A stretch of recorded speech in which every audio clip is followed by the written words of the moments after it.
Hello everyone, this is Ganesh Abhiyan studying in Sri Venkateswara College of Engineering, and today I'll be taking up the topic typical Resnet architecture.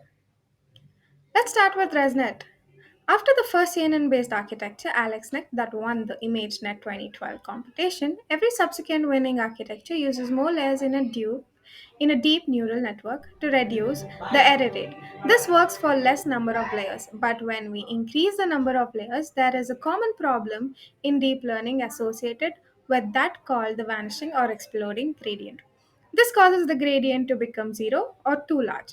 Thus, when we increase the number of layers, the training and the test error rate also increases.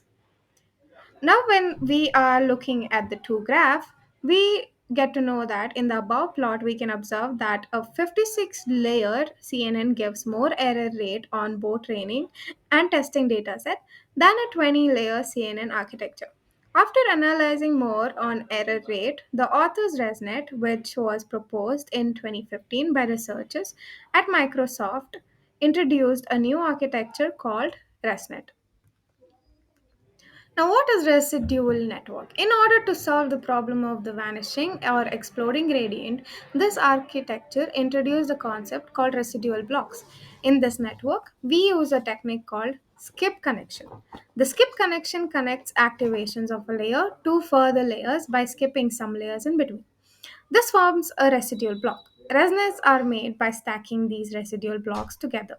The approach behind this network is instead of layers learning the underlying mapping, we allow the network to fit the residual mapping. So instead of saying h of x initial mapping, let the network fit as f of x is equal to h of x minus x, which gives h of x is equal to f of x plus x. And you can see the dash skip connection diagram over here.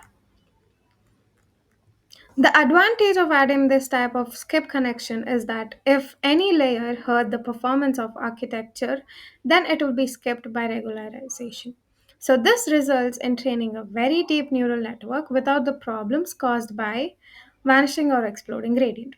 The authors of the paper experimented on hundreds and thousands of layers of the Cipher 10 dataset. There is a similar approach called highway networks. These networks also use a skip connection. Similar to LSTM, these skip connections also use parametric gates.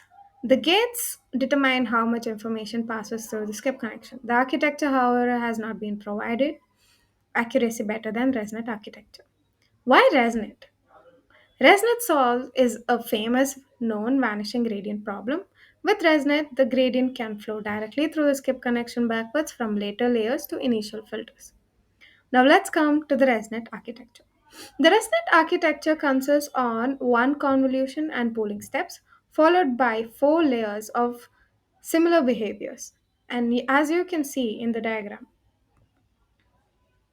now, this is a ResNet architecture of a 34 layer plane and a 34 layer residue. The different layers used in ResNet are conv2D, batch normalization, activation, zero padding, max pooling, global average pooling, and depths. Now, let's learn about the shortcut connection. The formulation of f of x plus x can be realized by feed-forward neural networks with shortcut connection. Shortcut connections are those skipping one or more layers. In our case, the shortcut connections simply perform identify mapping and their outputs are added to the outputs of the stack layer. Identifying a shortcut connection can add neither extra parameter nor computational complexity. It helps to retain early convergence of models, helps to increase accuracy of deep learning networks. About the network plane. About the plane network. The convolutional layers mostly have 3 into 3 filters and follow two simple design rules. For the same output, feature map size, the layers have the same number of filters. The next one is that if the feature map size is halved, the number of filters is doubled so as to preserve the time complexity per layer. We perform downsampling directly by convolutional layers that have a stride of 2, turning plane network into its residue counterpart. Insert shortcut connections which turn the network into its counterpart residual version. Then, identify shortcuts can be directly used when the input and the output are of the same dimension. When the shortcuts go across feature maps of two sizes, they are performed with a stride of 2. Now let's learn what a convolutional block is. It consists of a convolution plus batch normalization plus max pooling operation. What are ResNet layers? This is because when ResNets go deeper, they normally do it by increasing the number of operation within a block, but number of total layers remains the same. An operation here refers to convolution, a batch normalization and a ReLU activation to an input except the last operation of the block that does not have the ReLU. The blocks are of two types, basic block and the blocks that include three operations, bottleneck block. The parameters affecting ResNet performance are number of layers, and the 50 and 101 and 152 layer resonance were found to be more accurate than 34 layer ones by considerable margins. No degradation problem was observed and thus enjoy significant accuracy gains from considerably increased depth. The benefits of depth are witnessed for all evaluation metrics. Now we can see two graphs which shows execution time and training and testing accuracy. In the execution time, it's the prediction of time of ResNet models on cancer data set. And the next one is the comparison of training and testing accuracy of ResNet models on cancer data set. We have one more figure which represents the memory versus the batch size. Maximum system memory utilization for batches of different sizes.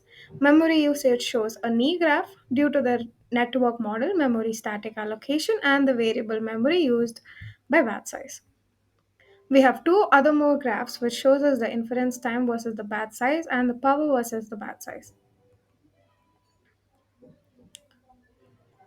Now we are looking into the graph which shows the operation versus the inference time and the size versus the parameters. Relationship between operation and inference for batch of size 1 and 16.